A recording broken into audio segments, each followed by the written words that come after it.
Hi everyone, welcome back to my channel, Crafting with Holly. It is the second week of December, and I am here to share with you another piece of artwork featuring the stamp of the month, Christmas snow globes, and this time it offers a thin cut option, which are the background images to all of these adorable snow globes, as you can see here.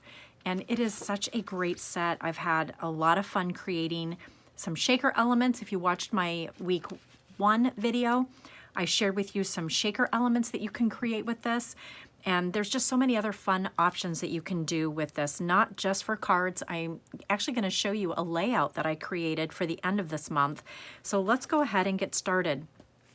Don't forget, this catalog is going to retire at the end of this month. There's already some items that have sold out, so please check my website before you place your order.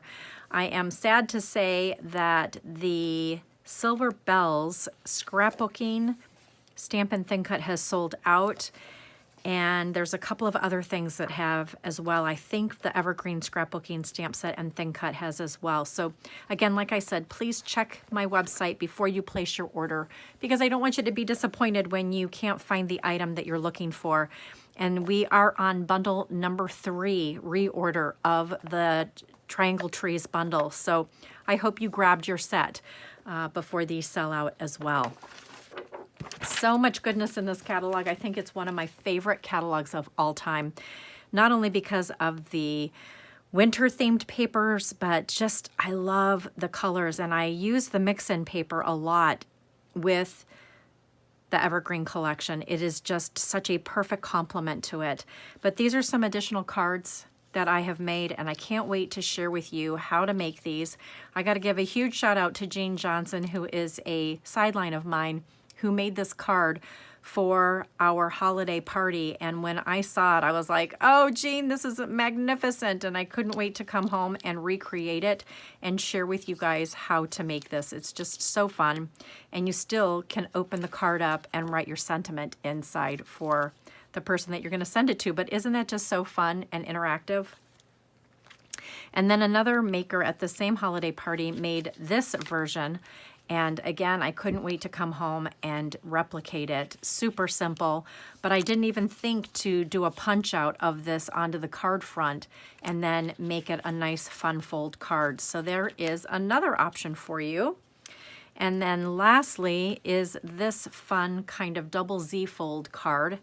And look at how fun that is when you open it up. And I actually used the thin cuts from the Evergreen Cardmaking Workshop. So that is a really great option for you. And then last but not least, I couldn't resist making another double page layout. And I really love color blocking, and this was really fun to do. And then just use circles and the die cuts to create these little accents on here. And then this happens to be some of our wood grain elements that are available, and I colored them in charcoal ink to kind of go along with the theme, just so that I wasn't doing too much wood grain on wood grain for this. So this was really fun, and I can't wait to teach this to you at the end of the month. So we're going to go ahead and get started. We are going to kick off with this super adorable card. So stick with me, and I'm going to walk you through how to assemble it. After I cut out these images and stamped them with intense ink, and I used the tri-blend markers, I did add a little bit of the silver stickles to them just to make the card sparkle and shine, these die cut pieces. And then as you can see on these pieces that I cut out, I put some acetate behind them, and then I cut out the centers of them. Super fun. So we're going to start with the Acorn Cardstock. I have all the measurements for this in a guide that I will share with you when you purchase the stamp of the month from me. And now we're going to layer some of the Evergreen pattern paper. And before I do that, I'm going to take this polka dot paper and we're going to attach it to the bottom of the acorn piece first. And then we're going to overlap this other piece. And I've trimmed them slightly so that they will overlap and fit on the front of this card. And then we're going to attach that patterned evergreen paper. And then the next thing that we're going to do is we're going to start attaching the die cut pieces, but I first needed to just fiddle with this and fix it so that it lined up better at the bottom. And so now I'm attaching the sentiment, and I used the small fancy stitched thin cut. And now we're going to attach the globes that I've colored in. And at first I put too much adhesive all over these pieces, and then I realized that I only wanted it on the bottom. So now I'm going to use the rub and remove eraser to take off the adhesive that I didn't want on the top of these globes.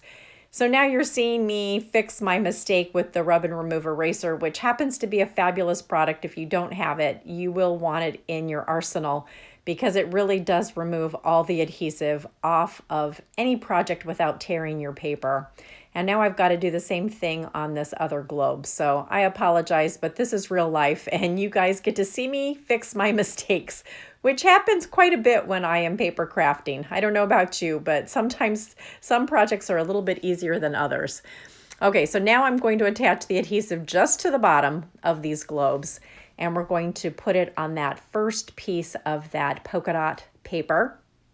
And then once we attach the other one, we're now going to fold over that other polka dot piece and then attach the globes so that they are overlaying the globes that have the color on them. And my acetate fell off on that one, so I'm using some glue dots to secure those on.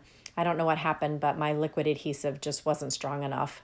So I'm just fixing these and adjusting them and getting them where I want them, and again having to fix them when the acetate is not sticking the way I wanted it to. So again, this is just real life as I'm paper crafting.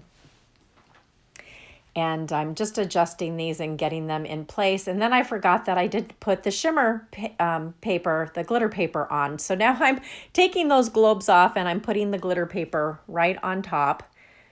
I apologize. This was definitely a video that I made a lot of mistakes in, but you get to see me fix them, and guess what? That's paper crafting, right? So I'm just taking some scissors and trimming off the glitter paper where I want it. It does have a dual adhesive on it, so it's super strong, and it will act as a support system for these globes. And now that I've got them exactly where I want them, I'm using glue dots to secure the globes onto the glitter paper. It really is the best adhesive to use when you're attaching anything on glitter paper. So I'm again just using the glue dots for all of these pieces. Super sticky, which is great because that's what we need when you're attaching anything to glitter paper. And there we go. Now we're finishing this up. And it really turned out beautifully. So I hope that you enjoyed this project and learned something, and definitely learn from my mistakes as you are making your own. But I really believe this is just such a fun card, such a fun concept, layering them together. So I hope you enjoyed it. Thank you so much for watching, and I'll see you next week.